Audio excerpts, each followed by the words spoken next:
The Duke and Duchess of Cambridge begin a six-day Indian tour Sunday, or they began it Sunday, by laying a wreath at a memorial for the victims of the 2008 Mumbai terror attacks. And last night, the pair met with the who's who of Bollywood at a star-studded gala. Joining us now from New York with more is royal correspondent Victoria Arbiter. Good morning, Victoria. How are you this morning? Good morning. I'm very well, thank you. It's nice to talk to you. All right, so nice to talk to you. So some are calling this one of the most ambitious trips this couple has taken. Is it? Yes, I would say so, for a number of reasons. First of all, the children are not with them, so they've wanted to pack in as much as possible into a shorter time as possible. So they do have 22 engagements over the course of 7 days, which is a lot when you've just got to be on the whole time. India is always challenging for the royals because there is so much excitement, so much enthusiasm, and the Indian officials are very keen to pack in as much as possible. So already you've got a lot of pressure in terms of what India would like to gain from this tour, but also you factor in the heat, the jet lag, the sheer number of people that they're meeting, the humidity. Just to give you an example, they arrived yesterday morning from London right after an 8.5-hour scheduled flight overnight.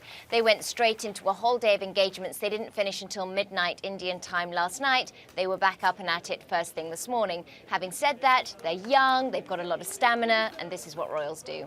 Well, some people are drawing parallels to the trip Princess Diana and Prince Charles took to India in 1992. I know you know a lot about that. And of course, there's the iconic photo of Diana in front of the Taj Mahal. Why was that trip so significant back in 1992?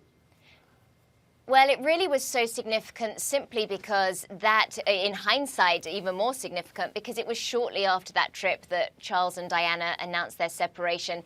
Years before, Charles had always said that he would return to India one day and he would take the woman he loved to the Taj Mahal. So the fact that Diana ended up posing there alone because Charles was 1,200 miles away at a business leaders forum was not lost on the accompanying press. And those pictures are quite forlorn when you look back at them. The Taj Mahal is the ultimate iconic symbol of love, and there was poor Diana on her own.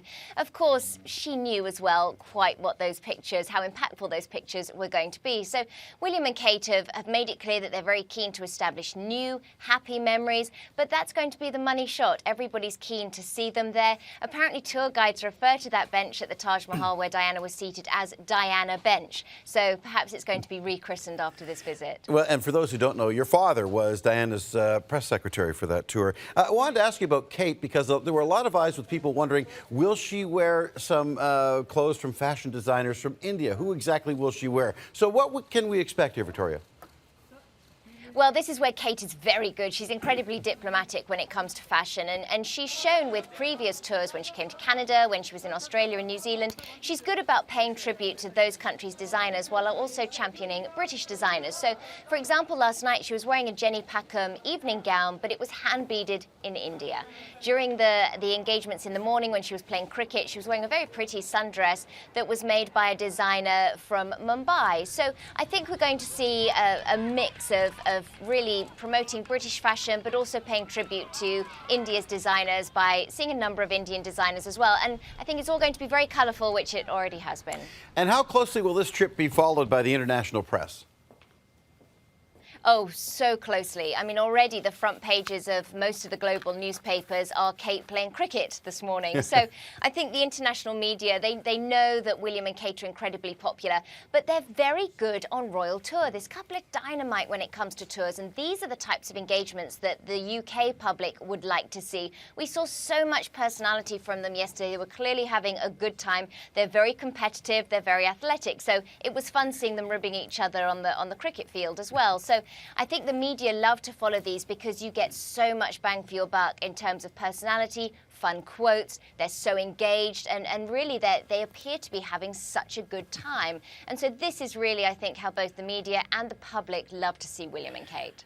Victoria Arbiter, thank you for this morning. Appreciate it. Thank you very much.